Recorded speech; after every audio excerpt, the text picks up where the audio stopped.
We need an endowment of power. Now let's be careful here so that we don't misunderstand. When you hear the word endowment, what comes to your mind? What do you envision?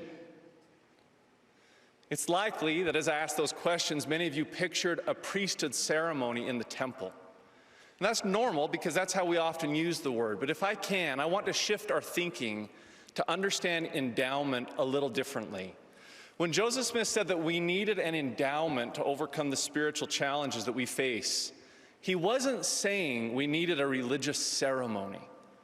What he meant was we needed an endowment of spiritual power, or a heavenly gift of divine knowledge, experience, capacity, and ability. That's how he in the scriptures often described the word endowment, as a heavenly bestowal of spiritual power. Sometimes people participate in the endowment ceremony and they may not really understand it at first, or they don't feel much different after they leave the temple from before they entered. But we don't get endowed with power in a few hours. If we understand that endowment is a spiritual capacity, then we need to develop that capacity over time through faithfully seeking to understand and then diligently live the concepts and covenants that are presented in the temple endowment ceremony. So if you and I are promised that we can be endowed with power from on high through the Holy Temple, what is that power?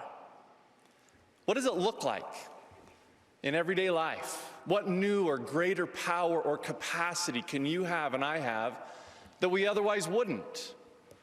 Well, as I've prepared for this devotional, I've asked many people these questions, and I've been touched at the profound answers that I've heard from some.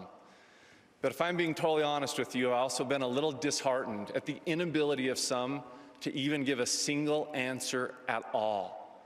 They don't know what power the endowment is giving them. And if we don't know what power is manifest, then how can we focus on it? And how can we strive to attain it? Now, these are just a few examples here that I've mentioned. There are so many more ways that you and I can be endowed with power through learning and then diligently living the covenants and concepts that are communicated through the temple endowment ceremony. After a recent endowment session, I sat down and I privately wrote 40 spiritual powers that I felt the endowment could facilitate in my life if I would follow its holy teachings. And that barely scratches the surface, in my opinion. There is so much that an all-powerful God wants to bestow upon his covenant children.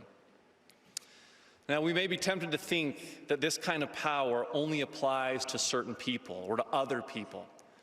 But remember that God's power is very personal and can be received by everyday saints like you and me if we will learn the patterns and implement the covenant concepts.